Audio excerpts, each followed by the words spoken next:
안녕하세요. 길 따라 말씀 따라 제 23강 성경 여행가에서 박상현 목사입니다. 오늘은 창세기 45장 16절부터 창세기 46장까지 있는 말씀을 함께 나누겠습니다. 제일 첫 장면은 창세기 45장에서 요셉은 형들과 만나서 자신의 정체를 밝히고 그리고 가슴 벅찬 재회를 하게 됩니다. 그래서 창세기 37장 2절에 보니까 요셉이 17세의 소년으로, 그러니까 17살에 아버지 심부름 갔다가 형들에 의해서 노예에게 애굽의 노예상인으로 팔리게 됐죠. 그래서 11년간 다시 보디발의 집에서 노예 생활하다가 억울하게 강간미수범으로 몰려서 2년간 감옥살이를 하게 되고, 또 거기에서 바로의 꿈을 잘 해석해줘서 흉년을 대비할 미래 전략까지 짜준 후에 애굽의 총리가 되는데, 창세기 41장 16절에 보니까 요셉이 애굽왕 바로 앞에 설 때 나이가 30세, 그러니까 17살에 붙잡혀 와서 총리가 될 때 바로 앞에 섰을 때가 30세라 그가 바로 앞을 떠나 애굽 땅을 순찰하니, 30살에 뭐 애굽의 총리가 됐다고 얘기를 하면은 총리가 된 후에 풍년 7년 있었죠. 그리고 흉년 2년쯤 되는 해이기 때문에 그냥 연수를 계산하면 22년이에요. 22년 만에 형들 만나서 자신의 정체를 밝힌 거죠. 22년 동안 얼마나 많이 변했겠습니까? 근데 형들이 예전과는 좀 달라졌어요. 그래서 그 모습을 보고 그 22년간의 나쁜 모든 감정들이 다 눈물과 함께 사라졌습니다. 요셉은 형들을 용서를 했고, 사실 권력이 생기고 나면은 뭐 힘들었던 일 생각하면 복수하고자 하는 마음이 있었을지도 모를 텐데, 근데 요셉은 어쨌든 이 모든 것들을 하나님의 섭리로 생각을 해서 자기가 여기 온 게 형들이 팔아서 온 게 아니라 하나님께서 미리 이 날을 위해서 보내셔서 왔다고 얘기를 하죠. 요셉의 형제들이 이제 왔다는 소식이 바로의 궁궐에 전해지자 바로와 그의 신하들이 너무 기뻐했습니다. 그만큼 요셉이 이제 애굽에서 인정받았었던 것이고, 바로가 요셉에게 이야기를 하죠. 너희 형제들에게 이야기를 하라고. 그래서 너희 짐을 싣고 가나안 땅으로 가서 너희 아버지와 집안 온 식구도 데리고 나에게 오라고. 내가 너희에게 애굽에서 있는 가장 좋은 것을 주고 이 땅에 기름진 것을 먹게 할 것이다. 그래서 애굽 땅에서 수레를 이제 보냅니다. 그래서 그 수레를 타고서 이제 어린 자녀와 아버지, 아내를 모시고 오게 바로가 이런 배려를 하게 됩니다. 바로는 굉장히 요셉에게 호의적이었었죠. 요셉 때문에 애굽이 흉년을 잘 넘길 수가 있었고, 또 바로는 요셉을 존중했었던 것 같고, 또 요셉에 대한 존중은 그의 아버지 그리고 그의 가족에게까지 존중함을 표현하게 됩니다. 그 요셉이 노예였었는데 꿈 해석해주고 파격적으로 총리까지 되잖아요. 근데 시기하는 사람이 아무도 없었을까? 아무리 바로의 권력이 절대적인 권력이라 할지라도 그 권력으로 요셉을 총리로 내가 세우겠다 할지라도 반대 세력이 없었을까? 아니 혹시 반대하는 세력이 있었을지라도 뭐 어쨌든 요셉은 일사천리로 총리가 되는데, 이것은 뭐 하나님의 섭리가 있었지 않았을까라고 하는 생각도 해보고, 또 요셉이 형들을 만났다는 말을 듣고 바로의 궁에 소식이 들어갔을 때 바로뿐만 아니라 모든 신하들이 기뻐했다는 것을 보면은 요셉이 그만큼 사람들로부터 인정받고 또 존경받고 있었다는 증거가 될 수도 있습니다. 이제 바로는 요셉의 가족들에 대한 통큰 배려가 나오죠. 그래서 바로의 명대로 요셉의 형들에게 이제 수레를 내주고, 그리고 이제 길을 갈 때 먹을 것까지 다 챙겨줍니다. 그리고 각기 옷 한 벌씩 주고, 베냐민에게는 은 300, 파격적이죠. 은 300을 주고 옷 5벌을 주고, 다른 형제는 옷 한 벌 줬어요.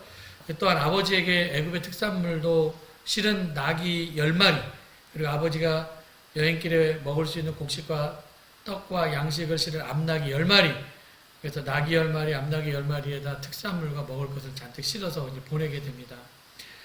그러면 이제 그 요셉은 형제들을 떠나보면서 길에서 다투지 말라고 이야기를 당부를 하고 애굽을 떠나죠. 여기 원래 이제 한 요 정도에서 떠나서 이제 헤브론을 간 거예요. 이게 원래는 수르광야길을 통과해서 간다고, 그렇게 갔다고 얘기를 하죠. 요렇게 갔겠죠. 헤브론이 여기 있으니까 지금 야곱은 헤브론에 있습니다. 이 고향 땅에 밟자마자 제일 먼저 이제 아버지를 찾아가서 요셉의 소식을 전했겠죠. 아버지 요셉이 살아있어요. 요셉이 애굽 땅의 통치자가 되었습니다. 요셉이 살아있고 또 애굽 땅의 통치자가 되었음을 알렸지만 뭐 야곱은 이거 믿을 수가 없었죠. 놀랄 수밖에 없었던 거고. 지금 22년이라고 하는 시간이 흘렀습니다. 22년. 저 여기 잘 보세요. 라암셋은 여기 있어요. 고센 땅입니다. 22년. 그동안 죽을 줄로만 알았었는데 살아있다는 것도 놀라운 일이고 또 애굽의 총리가 됐다는 것도 놀라운 일이고 믿어지지 않는 말이죠. 그런데 그 아들들로부터 요셉이 했던 말을 다 전해 듣고 또 요셉이 자기를 데리고 오라고 함께 보냈었던 수레들 있었죠. 뭐 낙이 10마리, 암낙이 10마리, 뭐 바리바리 싸갖고 온 특산물 뭐 이런 것들을 보자 야곱이 믿었어요. 정신이 번쩍 들었습니다. 그래서 28절에 보니까 내 아들아 요셉이 지금까지 살아있으니 이제 여한이었구나. 내가 죽기 전에 가서 그 아이를 봐야겠다. 그런 얘기를 해요. 하나님 22년 전에 형들에게 애굽의 노예상인에게 팔려간 요셉을 통하여 아주 놀라운 방법으로 야곱의 가족들을 살리게 됩니다. 그래서 야곱의 가족들은 가나안의 모든 것들을 두고 이제 애굽으로 출발하게 됩니다. 이제 헤브론에 있던 모든 것들 다 출발하는데 어쨌든 생각지도 못한 방법으로 하나님께서 일하셨고 나는 우리 모두에게도 그런 놀라운 일들, 내가 생각지도 못한, 예측하지 못한 일들이 일어나길 간절히 바랍니다. 이제 여기 헤브론에서 브엘사바를 거쳐갖고 수르광야를 통해서 이제 애굽으로 오게 되는데 창세기 46장, 이게 이제 창세기 46장은 야곱의 가족들이 가나안을 떠나 애굽으로 향하는 장면으로 시작을 해요. 그래서 형들에게 사실 자기 자신이 요셉이라고 하는 것을 밝히고 흉년이 아직도 5년이나 남았으니까 2년 정도 지금 흉년이 있었던 거죠. 근데 아버지를 비롯해서 모든 가족들이 애굽에 와서 살기를 권했습니다. 애굽에 바로 역시 호의적으로 요셉의 가족들이 애굽에 와서 살 때 여러 가지 정착할 때 잘 정착할 수 있도록 배려해 주겠다라고 하는 약속도 하고 정착지까지도 내어주죠. 그래서 야곱이 자신이 가지고 있었던 모든 것을 가지고 야곱도 재산이 되게 많았죠. 그래서 애굽으로 내려가는데 야곱에게 있어서 이 애굽은 굉장히 낯선 땅입니다. 그때 나이 든 사람이 고향 땅을 떠나서 낯선 곳으로 가는 게 마음이 얼마나 싱숭생숭하고 복잡했을 거예요. 두려움도 있었을 거고 고향 떠나는 일이 쉬운 일은 아니었을 것입니다. 뭐 젊었을 때 발단하는 목숨 살기 위해서 젊었을 때 떠난 거는 떠난 거더라도 지금 나이가 들었잖아요. 쉬운 일이 아니었는데 그리고 또 나이가 들었으니까 그 긴 여행이 건강 상태에도 문제가 있었을 수 있었고 어쨌든 흉년이라는 것이 있었고 또 요셉을 죽었다고 생각했었던 요셉을 만나러 가는 거였기 때문에 그는 이제 과감하게 고향을 떠나죠. 아, 과연 내가 고향 떠나는 게 하나님의 뜻인가? 뭐 이런 의문이 들 수 있었는데 어쨌든 야곱에게 있어서 이 가나안은 굉장히 특별한 곳이거든요. 왜냐하면 가나안은 하나님께서 그의 할아버지였던 아브라함과 그의 아버지 이삭에게 약속한 땅이었고 야곱 역시 창세기 28장에 하란으로 도망칠 때 베델에서 꿈을 꾸는데 하나님께서 주신 말씀이 있었죠. 자손 축복해 줄 거고 땅 축복해 줄 거고 그러면서 창세기 28장 15절에 내가 너와 함께 있어 내가 어디로 가지 너를 지키며 너를 이끌어 이 땅으로 돌아오게. 여기 이 땅이라고 하는 게 가나안 땅 아닙니까? 돌아오게 할 때까지 내가 허락한 것을 다 이루게 너를 떠나지 아니하리라. 그래서 야곱은 사실 이 이야기를 듣고 발단하면서 20년간 대릴 사이였었지만 정말 노예로 고생을 하다가 이제 다시 고향에 돌아와서 고향 땅에서 이제 정착하면서 살려고 했는데 근데 이 땅을 떠나야 되니까 얼마나 마음이 아팠겠습니까? 갈등도 많았을 거고 그래서 일단은 야곱의 가족들은 이제 떠나게 돼요. 떠나게 되는데 아까 그 지도지만 가는 중에 여기 부엘세바라고 하는 것에 들리죠. 헤브론에서 이제 부엘세바라고 하는 것에 들리는데 이 부엘세바가 원래 야곱이 살았던 데입니다. 부엘세바에서 야곱이 바다라람으로 도망하죠. 부엘세바. 그래서 이삭이 원래 살았었던 곳이 부엘세바였고 이 부엘세바는 맹세 운물이라고 하는 뜻인데 창세기 25장에 보면은 이삭이 리브가 아내 리브가를 처음 만난 것도 부엘세바이고 또 26장에 보면은 이삭이 이곳에서 아비멜렉과 언약을 맺었었던 것도 이거 부엘세바이고 그래서 맹세 우물이 부엘세바이거든요. 아버지의 추억이 있는 거 자기 어린 시절의 추억이 있었던 이 부엘세바에서 제단을 쌓고 예배를 드립니다. 거기서 응답을 받아요. 그래서 밤중에 하나님의 음성을 듣게 되는데 그 음성을 듣고 야곱이 생각했었던 걱정거리를 완벽하게 이제 없애주게 되죠. 창세기 46장 3절에 보니까 3절 4절 이런 말씀이 있어요. 하나님이 이르시되 나는 하나님이라 내 아버지 하나님이 애굽으로 내려가기를 두려워하지 말라. 내가 거기서 너로 큰 민족을 이루게 하리라. 내가 너와 함께 애굽으로 내려가겠고 반드시 너를 인도해 다시 올라올 것이며 요셉이 그의 손으로 내 눈을 감기리라 하셨더라. 근데 사실 여기 야곱이 애굽에 내려간 뒤에 살아서는 자기 고향 땅을 밟지는 못해요. 나중에 창세기 50장에 보면은 야곱의 죽음이 나오는데 여기 고센 땅에서 죽고 그리고 장사를 지내는 장래 행렬이 가게 돼서 묻힌 거는 이제 헤브론의 막벨라 굴에 나중에 아버지와 할아버지가 있는 그 막벨라 굴에서 장사를 지내게 되지만 하여튼 죽었을 때 고향 땅으로 돌아오게 되죠. 이 낯선 길을 떠나게 되는 야곱에게는 굉장히 이 말씀이 힘이 됐습니다. 두려워하지 말라고. 특별히 요셉이 그의 손으로 내 눈을 감기리라 이 말씀을 듣는데 요셉을 만나지 못하고 죽을 일은 없다는 것까지 이제 말씀을 하셨거든요. 그래서 죽었던 아들 사랑하는 요셉을 만나러 가는 길이지만 고향을 떠나서 낯선 곳으로 가는 마음이 착잡했을 거고 두려웠을 것이고 그렇지만 전혀 두려워하지 말아라 그렇게 말씀하셔요. 그래서 이런 약속의 말씀에 힘을 얻어서 이제 애굽으로 이제 여기서 예배를 드리 제단을 닦고 이제 애굽 고센 땅으로 내려가게 되죠. 창세기 46장 5절 6절에 보니까 야곱이 브엘세바를 떠날 때 이제 브엘세바를 떠날 때 이스라엘의 아들들이 바로가 그를 태우려고 보낸 수레 뭐 이런 수레를에다가 자기들 아버지 야곱과 자기들 처자식을 태우고 그들의 가축과 가나안 땅에서 얻은 재물을 이끌었으며 야곱과 그의 자손들이 다 함께 애굽으로 내려갔더라. 그래서 창세기 45장 20절에 보니까 너희 기구를 아끼지 말라. 온 애굽 땅의 좋은 것은 다 너희 것이니라. 그러니까 바로는 이미 뭐 좋은 것들을 다 준비해 놨기 때문에 가나안 땅에 빈손으로 와도 좋아요. 모든 것들이 다 가나안 땅에 다 준비되어 있으니까 요즘 말로 얘기하면 뭐 그냥 빌트인 다 돼 있는 거예요. 다 돼 있으니까 그냥 와도 좋다라고 말을 했지만 야곱은 뭐 재산과 모든 가축들을 다 챙겨서 애굽으로 이제 출발하게 됩니다. 나이든 야곱은 브엘세바를 떠날 때 바로가 보낸 수레에 타고 여자들과 어린 자녀들을 태우고 며느리를 태우고 가축들을 데리고 이제 애굽으로 내려가게 되는데 애굽으로 내려가는 사람들의 그 아들 요셉의 아들들 이름이 또 나와요. 12아들의 이름이 나오는데 그게 8절부터 시작해서 쭉 나와 있습니다. 그래서 창세기 46장은 이 사람들 이름들, 자손들 이름들이 쭉 나와 있거든요. 애굽으로 내려가는데 맨 처음에 나오는 건 레아의 자식들. 레아의 자식들은 요 6명이죠. 르우벤, 시몬, 레이, 유다, 이사가, 스불론. 그렇게 레이 자손들이 나오고 그리고 총 33명으로 나와 있지만 그 자녀들, 여기 나오는 이 자녀들까지 숫자를 세면 32명 나오는데 아마 야곱까지 포함해서 33명이라고 치고 그리고 이제 레아의 여종이었었던 실바의 자손이 나오는데 여기에서 각각 아셀을 통하여서 16명이 나와요.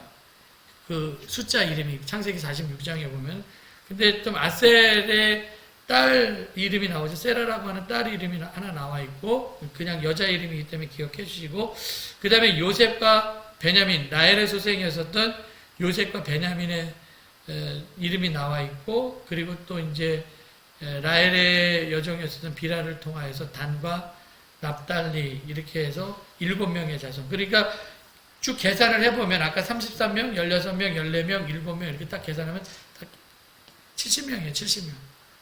그래서 라헬이 바다라람에서 올 때 베들레헴 근처에서 베냐민 낳다가 라헬이 죽잖아요. 그러니까 일단 라헬은 안 오는 거고 그리고 창세기 49장 31절에 보면 레아도 가나안에서 장사를 지냈다라고 하니까 레아도 그냥 가나안 땅에서 죽었다라는 거고 뭐 실바와 비라도 안 따라왔을 것 같아요. 그래서 이 사람들은 빼고 야곱의 부인이었던 사람들 빼고 그 가족들과 며느리들과 자녀들 합쳐갖고 한 70명 정도가 그렇게 이제 내려오게 됩니다. 뭐 여기에는 이제 딸 하나가 나오죠. 디나라고 하는 딸도 나오고 아까 아셀의 딸인 세라도 여자로서는 그렇게 이름이 나와 있습니다. 그냥 이름만 기억해 두세요. 물론 숫자가 중요한 건 아니지만 사도행전 7장에 스데반의 설교 가운데 사도행전 7장 14절에 보니까 요셉이 사람을 보내 그의 아버지 야곱과 친족 75사람을 청하더니 사도행전은 75명으로 나와 있어요. 그런데 이제 다른 구약 성경들 있잖아요.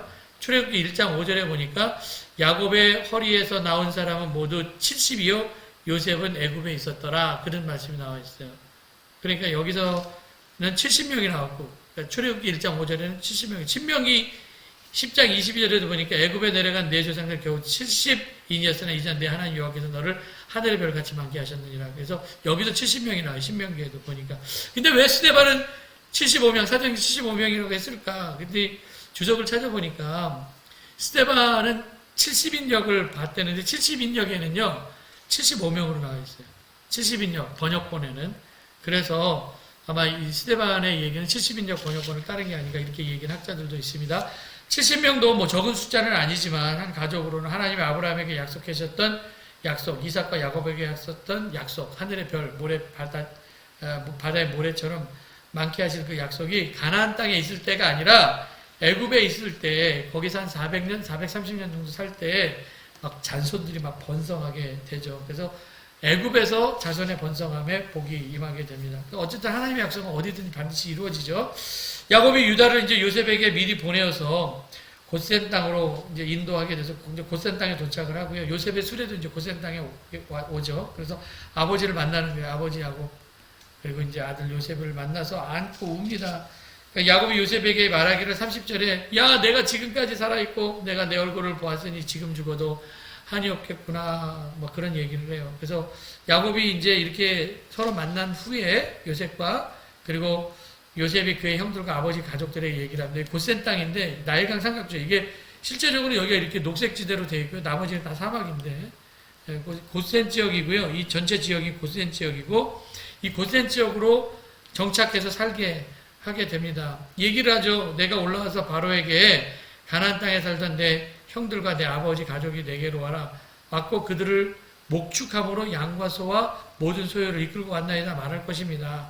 혹시 바로 왕이 너희 직업이 뭐냐? 그렇게 물으면 주의 조상들 조상 때부터 그리고 우리가 어렸을 때부터 지금까지 목축하는 자들입니다. 대답하십시오. 그 형제들한테 그렇게 얘기해요. 우린 농사 짓는 사람이 아니라 목축하는 사람입니다. 직업 물어보면은 그렇게 얘기하라고 요셉이 그의 형들에게 얘기를 했습니다. 왜냐하면 애굽 사람들은 목축을 가직이 여겼기 때문에 거기는 이제 농사를 지었거든요. 그래서 애굽의 중심 지역에서는 가축을 치지를 않았어요. 그리고 가축 치는 사람들을 좀 이렇게 하위 계층으로 생각을 했습니다. 별로 그렇게 좋아하지는 않았어요. 그래서 고센 지역이라고 하는 독특한 이 지역, 좋은 땅에서 애굽 땅이었지만 애굽 사람들이 관심 갖지 않은 땅. 그래서 고센은 애굽과 동화되지 않고 살기에는 이 야곱의 가족들이 살기에는 최적의 땅이었고 그 형제들이 살아가기에 편안할 수 있도록 직업을 그냥 목축하는 사람입니다. 그렇게 얘기하라고 했어요. 그래서 그들은 그들의 정체성을 유지하면서 고센이라고 하는 땅에서 정착하면서 살았다라고 하는 게 창세기 46장까지의 말씀입니다. 그리고 나서 이제 야곱이 바로를 만나는 장면 창세기 47장에 나오죠. 그럼 돌발 퀴즈. 야곱이 요셉을 만나러 애굽으로 갈 때 어디에 들러서 제단을 쌓고 제사를 드린 후에 하나님을 만나 약속을 받았는가? 맹세의 우물이라고 하는 곳인데 어디입니까? 아시는 분들은 여러분 댓글을 쭉 달아서 올려주시기를 바랍니다. 그러면 일주일 동안 여러분들 잘 계시고 다음 주에 창세기 47장에서 다시 한번 만나겠습니다. 여러분들 평안하세요. 안녕.